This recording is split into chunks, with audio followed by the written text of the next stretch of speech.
The Secret Library podcast is brought to you by listeners like you via the Secret Library Patreon.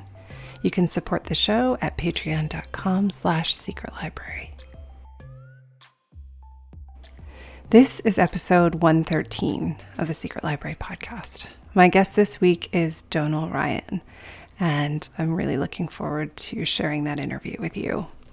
I want to encourage everybody to discuss this show, join in the conversation by tweeting me at Caro Donahue, checking out the Facebook page for the Secret Library podcast, or joining the Patreon at patreon.com/secretlibrary.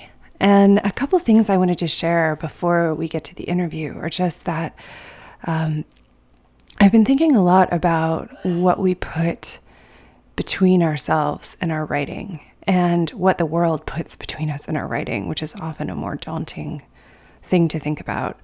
I wrote about that in the newsletter I share with subscribers this week. This idea of us having these obstacles that we have to deal with, and that we often feel like we're failing or like we're not doing a good job if we're not writing all the time.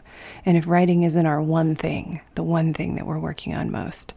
But I keep thinking about the fact that we have to work, and that for most of us, including Donal Ryan, writing isn't our main source of income. We have to find income in other ways. For many of us, we have children. We may have illnesses. We may have family members with illnesses. All of these things get in the way, and that there are so many things that we have to work around and sneak around and steal time from, and that we have to make really hard choices in order to sit down and get uninterrupted time while writing. So I just wanted to acknowledge that, and to say that if you're listening and you're listening to these interviews of people talking about writing books and publishing books and putting them out in the world and feeling like, wow, it would be so nice to do that. It is possible. And at the same time, sometimes writing can be too much. And sometimes there are other things that you have to focus on. And that doesn't make you less qualified to write when there is time, or it doesn't make your story less important. In fact, I think it makes it more important. And that nobody, I say this to people in the groups and clients all the time, no one has ever picked up a book in a bookstore and held it and said, I bet this person wrote this book over 10 years in 5-minute increments while sneaking to the bathroom to get away from everything else that was imposing on them.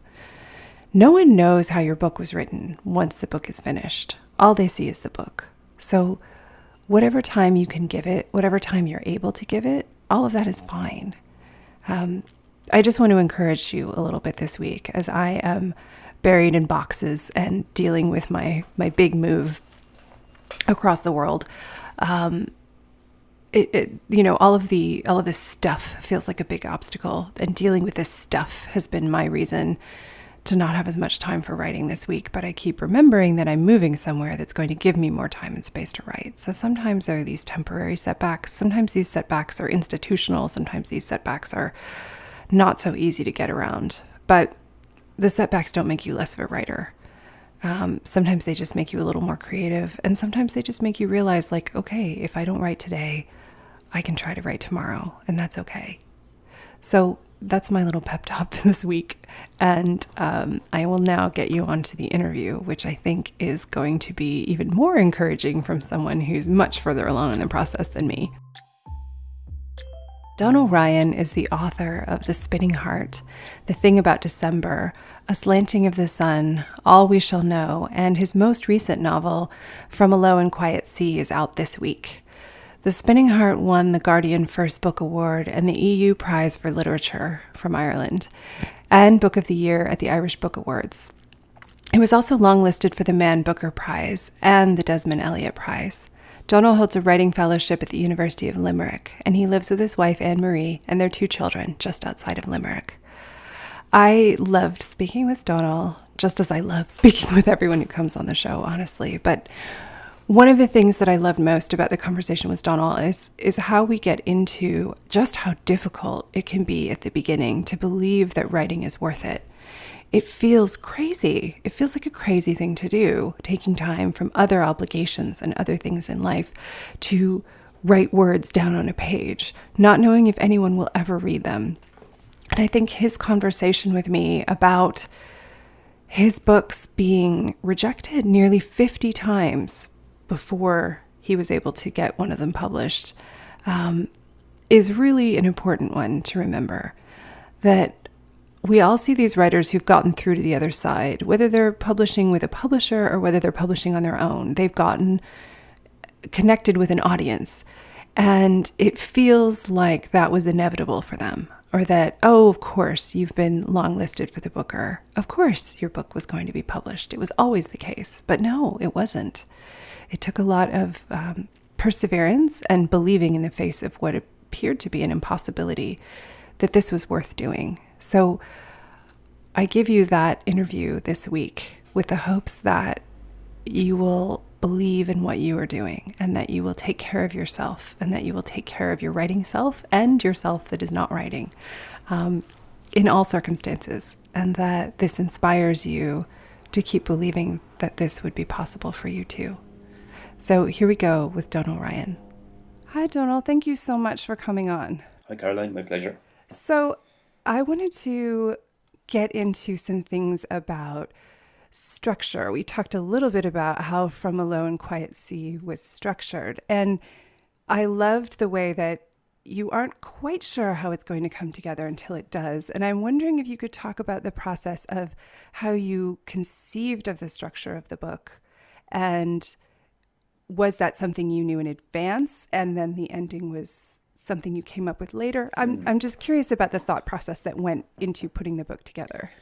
Yeah, actually, with this novel, I really did start with the ending. I read a news report about a bus driver in the Cantabrian mountains in Spain a few years ago, and something had happened to him. And I thought to myself, that's actually, even though it was a tragedy, it sounded like a good way to end a book. Now, I'm not saying that the end of the book is tragic, because I see it as quite a happy ending, but I just thought about the people involved in the situation and how, these people could end up at this point in their lives, in this place. And it seemed, endings do seem very often quite arbitrary. And they seem sometimes to just materialise, during the writing of a book. So it was the first time really I had an ending in mind, a very solid ending. And the ending itself seemed to be, it seemed to me that it would function quite well, just as a device, just as a way of bringing three stories together. Because the point of the novel really was, that, we have these tumultuous lives, and these things happen to us that no one will ever know about. And, you can cross paths with somebody in a very kind of undramatic way and never realise, the huge things that have gone on in their lives. Definitely. I think this is so tricky, though, I think you did it so well in the book. And for everyone listening, I'm being really cagey because it's so good, and I want you to immediately read it after you listen to the show. So we don't want to give anything away, but I also think that the way that it's done is worth discussing because it's so successful. Is that the sort of trope about an ending is that it has to seem both unexpected and inevitable.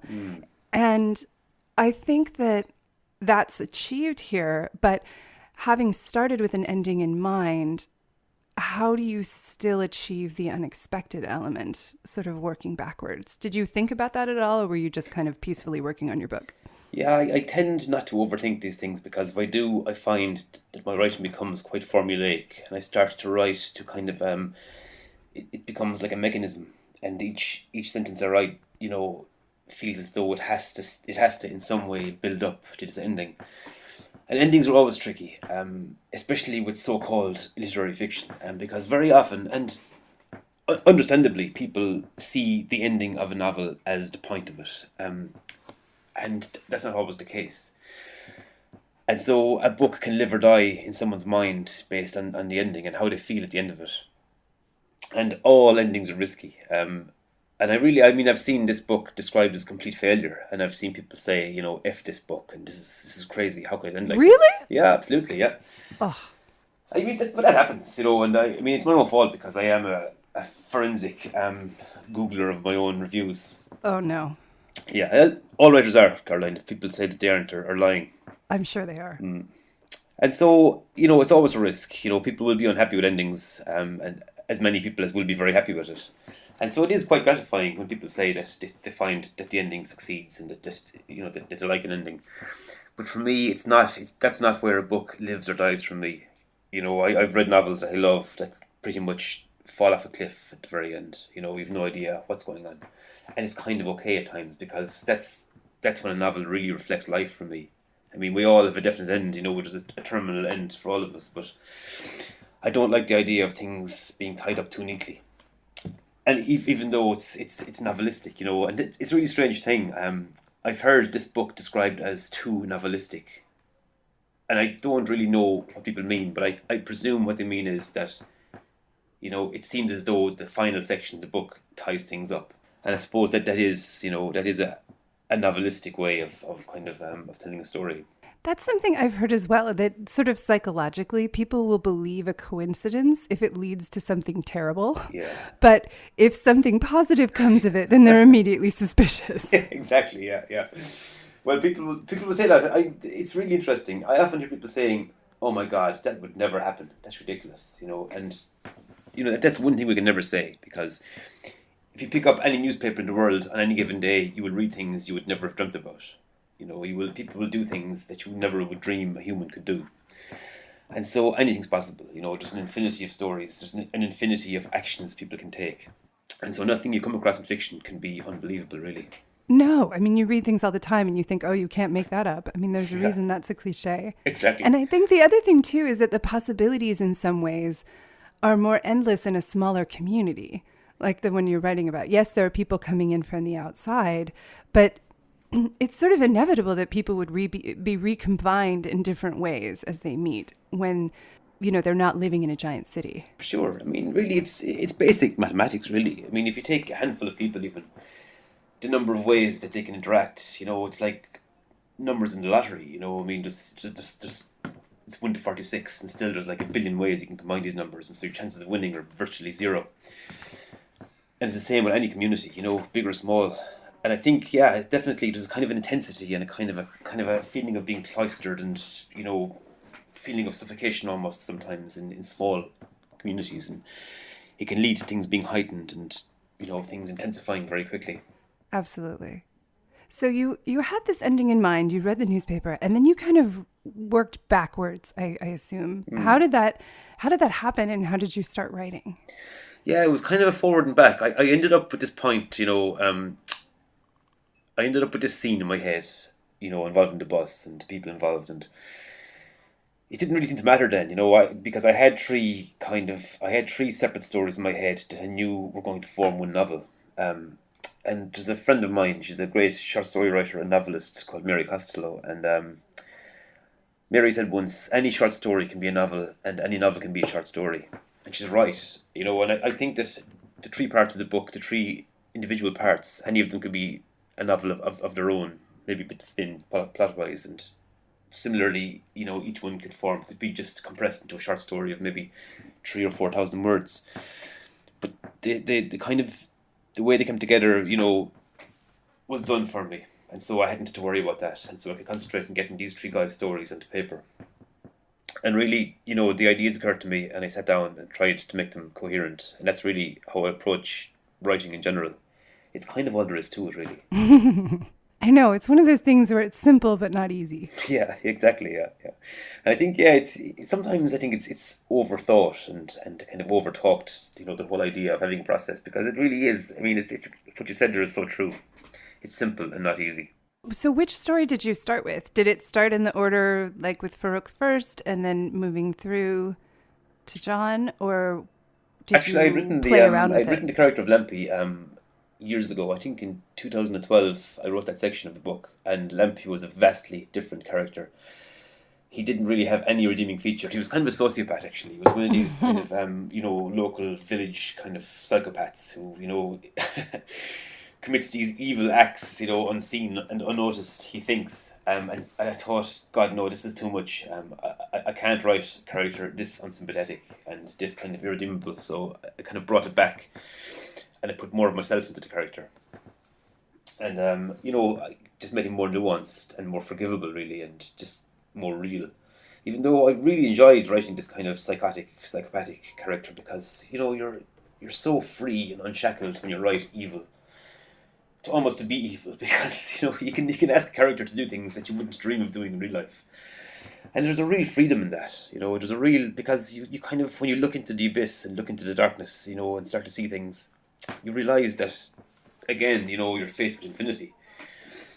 And the infinity of possibility can really be, it can be something that actually shuts down creativity. Or if you kind of allow it and go with it and don't, allow strictures and, shackles to be put upon yourself, you can go anywhere. But ultimately, I think, that kind of thing's okay for first draft.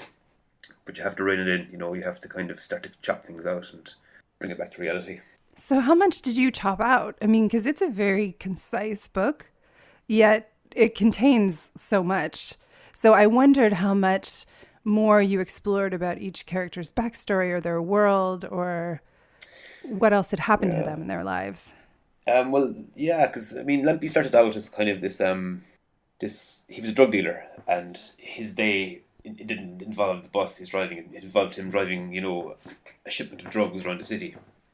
And he had various customers, and he was quite sadistic in his treatment of them. So he was totally different. But still, I mean, the core of Lampy's story remained. And John as well. I mean, originally the book was, I had the three voices, the same three voices.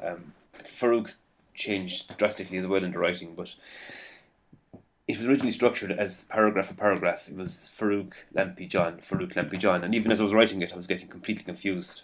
And realised quickly, because my wife Anne Marie reads what I'm writing, in process usually, kind of day by day, and she was saying, "This makes no sense to me. It's not coming together well."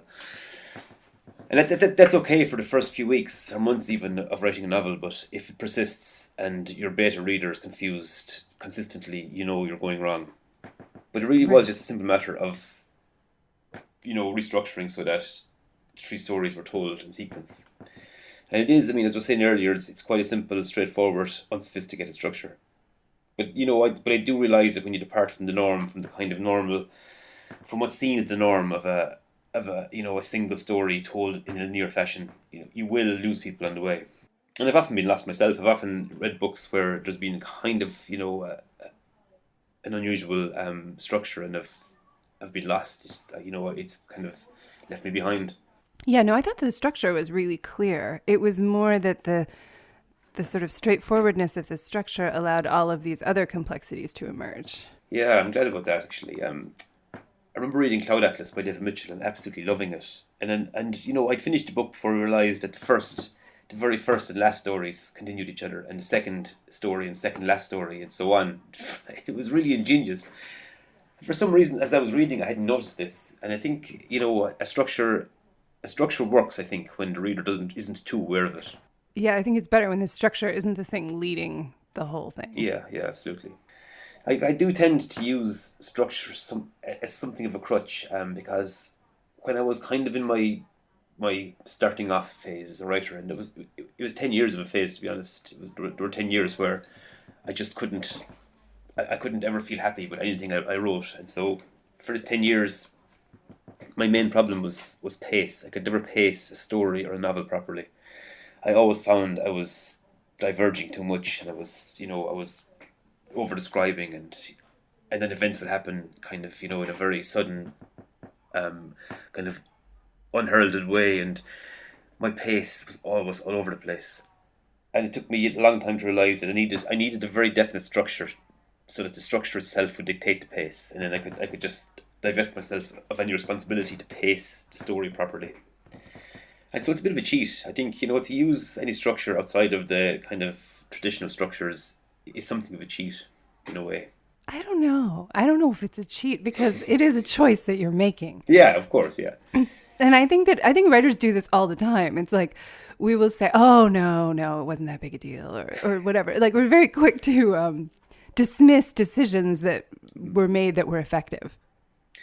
Yeah, I guess that's true actually. Yeah, and I'm glad. I really am glad that I kind of found this method of not having to worry too much about the pace of a story. And I think it's something, I'm even thinking about the next novel that I'm working at the moment. Again, I kind of have it divided up in a certain way so that pace isn't an issue again. So someday, hopefully, I'll write a book where it'll be, perceived to be in a traditional form, and it'll work. It could be. I think it's a worthy goal, but it may not be necessary. Yeah, maybe not. I want to go back a little bit to the beginning of your career, which you referenced, because I think it's something that people will find inspiring to hear. That, tell me if I'm getting the numbers right, but you submitted your first two novels and had them rejected nearly 50 times. Yeah. Is that correct? Before Yeah, they were absolutely. published? Probably actually And more then because, yeah, sorry. you went on to be longlisted for the Booker Prize. So I think most people read the Booker and don't and forget about the possibility of the nearly 50 rejections. They just think, oh, you've been anointed and your writing career is preordained. And I think that's something for people to know, that sometimes you have to persist for quite a while before you get to that point. Sure, you really do. I mean, the main thing that as you know yourself, the main thing that you have to persist with is the actual writing. You have to make yourself be a good writer. You have to write and write and write, and you will be. We all start out being pretentious. And someone said recently, and I can't recall who, that pretentious is a great thing to be, if you're starting off. When you're young and you're starting off, and you need to pretend to be the thing that you want to be. And that's how you become the thing you want to be. By pretending, by being somebody else, by copying other people.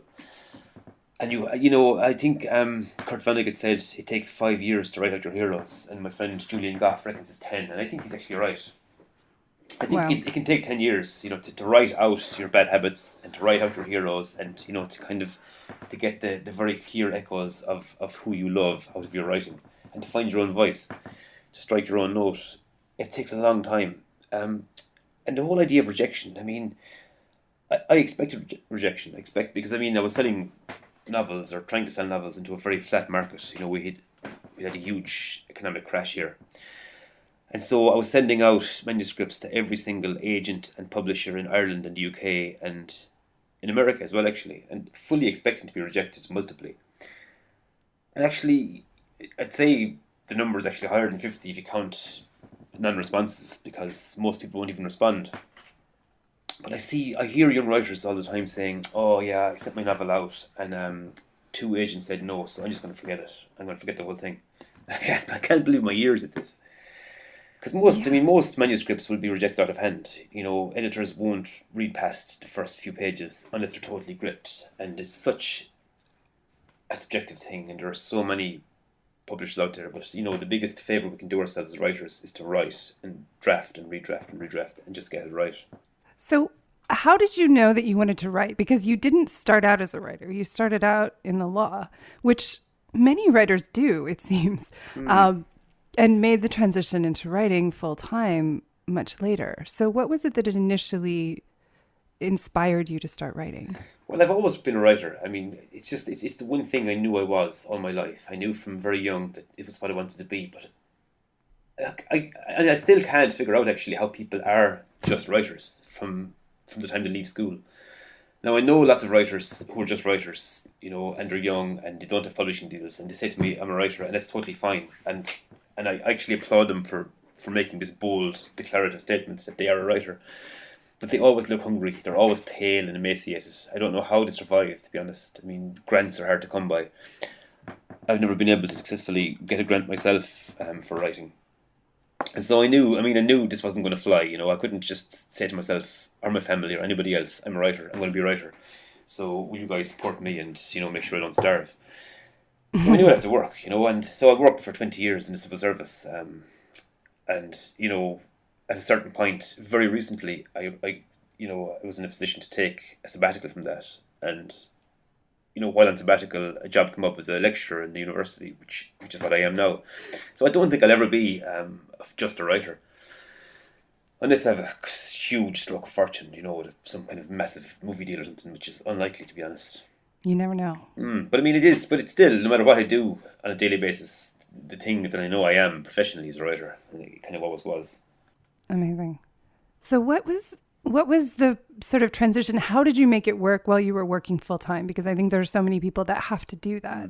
with writing. You can't just say, you know what, I'm not in the mood to come into the civil service today because the story is really going well. So I'll see you all next week. Yeah. Like, how did you balance that until the writing was able to take more center stage? Well, I just decided, when I was writing, I wrote 2 novels in my kind of mid to late 20s and early 30s, and Spinning Heart and Thing About December.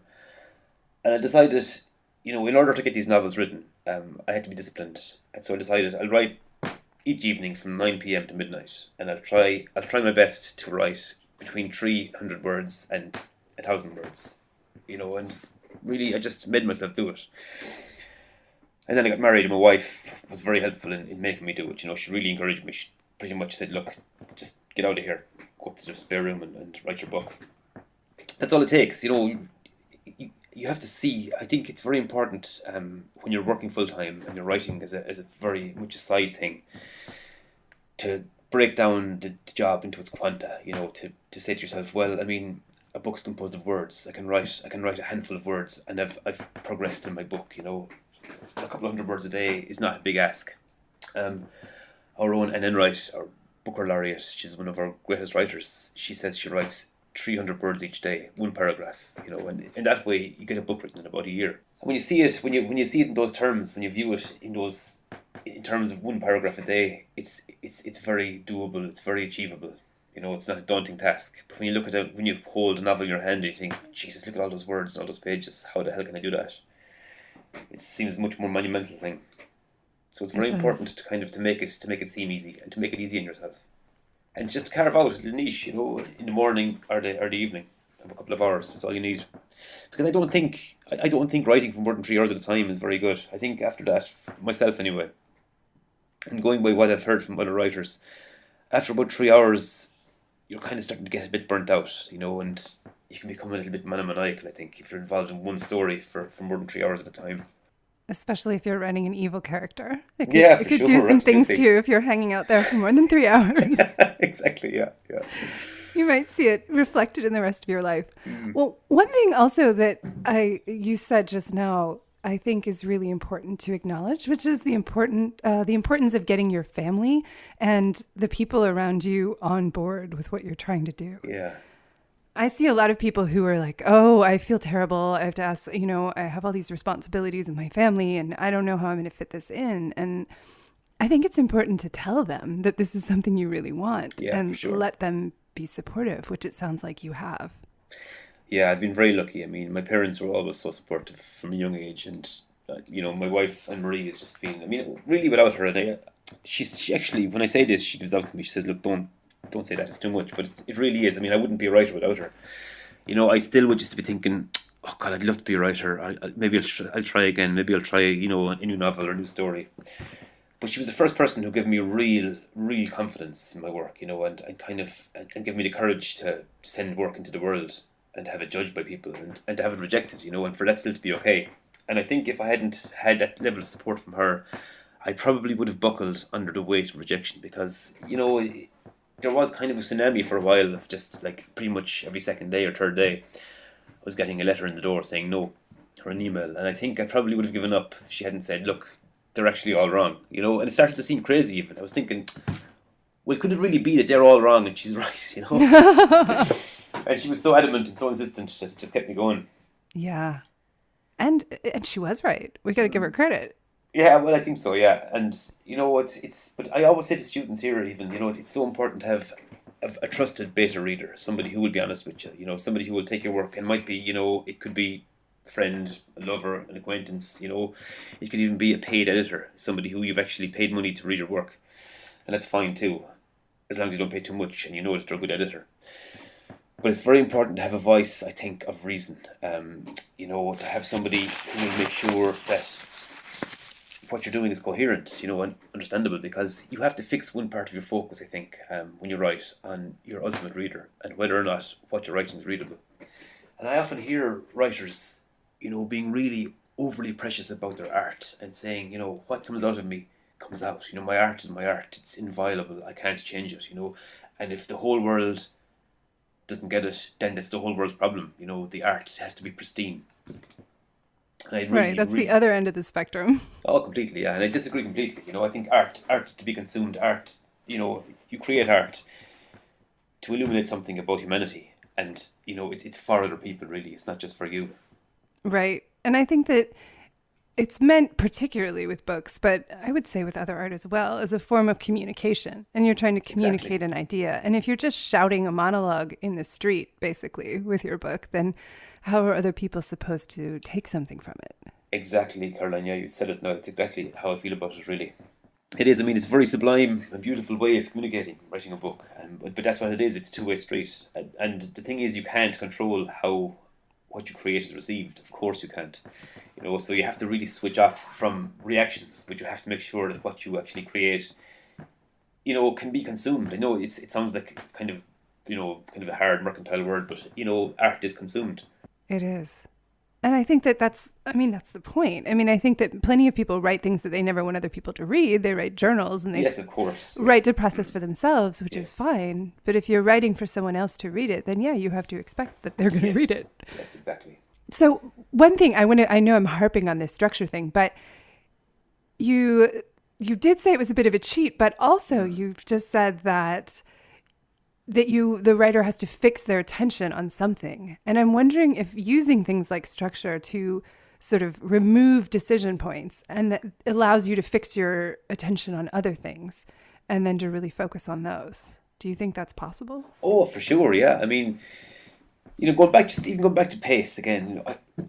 I very often find with novels, even novels I love, that they flag somewhere around the 1/3 point. From 1/3 to 2/3, and it seems to be a common pitfall. And the fact that the fact of switching voice 1/3 of the way into a novel, that the fact I did that allowed me not to worry about the novel flagging at that point. People will say, of course, well, I don't like the center section. I don't like Lampy. I prefer John and Farouk, and that's totally fine. But for me, it kept it kind of fresh and exciting in my own head to have that, to have that switch in voices at that point in the novel. And because if you're bored while you're writing a novel, it's very likely the novel is going to be boring for other people. So I think it's you need to stay engaged yourself, and if that decision is what helped me stay engaged, then so be it. I think it was the right decision. I think so too. I mean, I think also that there was a certain of that switch completely from from Farouk, who has a completely different story to Lempi, that you're thinking, oh, how is this going to come together? It ups the ante, and then you get to follow through and say, okay, if this is not billed as a short story collection, I know these are connected in some way. I am putting on my detective hat and thinking about, okay, these are presented all as a novel, so I know they're going to come together. So it builds suspense in a way so that you start to think about how ways that they could be connected, which I really enjoyed while reading it. Yeah, and I love that myself actually when I'm reading a novel. And just John Wine said recently, actually, he was down here in UL, very kindly came to speak to the MA students here in UL, and he said the first thing he looks for in a book is whether or not it's a page turner. And he said when he was reading Joyce or so-called popular fiction, it doesn't matter. He said what you want is for the book to be a page turner. And you need to kind of keep your reader on edge. You can't let your reader ever kind of be lulled into this kind of warm glow of just the words passing their eyes, and it's all been very pleasant. You need to kind of keep them engaged and focused on the story, because narrative is so important, and it doesn't work if you if you lose the reader's attention. And Yeah, that kind of freshen of excitement and not knowing is very important, I think. definitely. I think that the things that can kind of pull you in that way are character and language, but also particularly like what's going to happen. And I think that most people sort of are gravitating towards suspense novels or crime novels where there's like very heavy-handed plot as one way to create that what's going to happen. Yeah. But something like what you've done, which is simply presenting things next to each other, can just as easily introduce a how are these connected, and can pull you in a completely different way, which I think is important for people to consider. I think it is, yeah, and you're right actually about the kind of crime and the thriller genre. I mean, these books sell, in numbers that are exponentially higher than the numbers in which, so-called literary fiction sell. And because of precisely that, because people are, the whole idea of not knowing and thinking, what the hell's going to happen? It's so compelling for readers and for people.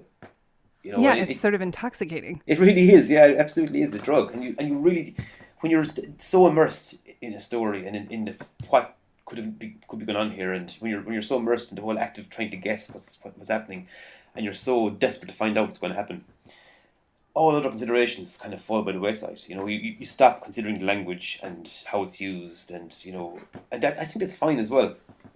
I think we definitely have a responsibility as writers, to safeguard language and to use language well, and to use it precisely. But there's kind of you can kind of abandon these things, I think, very easily if you're very focused on making your reader, guess what's going to happen. And I think it's nice to strike a balance between the two things, to have to have the excitement and the edginess and the kind of the not knowing, but also to make sure to pay attention to language and to use language well. Absolutely. I think there's this promise, in a sense, there's this promise that's set up in certain areas of the bookstore. People go over to crime when they want a lot of plot and they want to feel kind of freaked out and pulled through. And then they'll go over to literary fiction if they want beautiful language and really deep characters. But I think there is a movement towards this sort of Uber book, which brings both of them together. I mean, I'm seeing more and more of it. And it's really exciting to see. Like, I think about something recently like Eden Lepucki's Woman Number 17. That is a literary novel, and it goes back and forth between two perspectives. But the characters are so nuts, and that this can't really end in a peaceful way. So the whole time I was reading it thinking, and it was a different kind of suspense. It was sort of a cringe in advance suspense for how can this go well? And yours was like, how are these people going to interact with each other? Because they start so far away from each other, and yet they get closer and closer, into an interaction. And I think that we're learning to both expect more. I'm also seeing it in crime. Like, you're seeing much more sophisticated characters and personalities and more literary depth being infused there. So it seems like everyone is maybe coming towards the middle in books in general. I think so. A good friend of mine, Liz Nugent, she's pretty well known and accomplished. People call her a crime writer, and I wouldn't personally put her in the genre of a crime writer, but there's normally a kind of a central wrongdoing at the core of each of her books. But she writes beautifully, but still, you are absolutely gripped to the page because you just cannot wait to find out what happens. And it's a real skill. She really has. She struck that balance so sweetly. It's amazing. And I love that. I love the fact that we're moving that way because, there was a time, I think, when plot was kind of abandoned and there was kind of a move towards this idea of anti-narrative. When people say our own great Flann O'Brien was kind of the great anti-narrative writer, and they point at Swim Two Birds. And I actually disagree because, that there's a story at the core of that book. It's got real heart, about this guy who feels he's let his uncle down, and all these crazy images permeate the book and all these crazy things happen, and it ends up back at the same point you started at, and so it does have this kind of circular kind of feeling, it does tie up nicely. It is very much a story. And people also say the same about Joyce. They look at, people say that Ulysses has no story, and if it really has, it's quite propulsive. I mean, it's a huge book that's set over one day, and it really is a story of loss and sadness, and this guy who's so desperate not to face up to his own loss and sadness that he imagines being other people and other things for a whole day. But it does have, it does quite, it does have quite a thrust, narrative wise. Because you can't depart from it. I mean, it's so, narrative is so intrinsic to us, and storytelling is so intrinsically part of being human that even when we try to abandon it, we can't. No, I don't. I think it's very difficult for us to abandon it. It's sort of how we understand the world in the first place. Exactly, yeah. Yeah. Well, I have one thought, and you were talking about your friend. If you ever have a need to start your own bookstore, I think you should call it a central wrongdoing. Yeah, it's a good name, all right. I think that's great. Or I would like to see a section in bookstores started that just says there is a central wrongdoing in these books. They might be literary. They might be a little more, Yeah. lighthearted, but you will have your central wrongdoing in these books. I would be all over that section. Same here. Yeah, yeah, for sure. So you mentioned you're working on another book now. Yeah. Have you started? I mean, this is always the thing. You've come up with something every few years, so you're definitely not one of the once every 10 years kind of writers.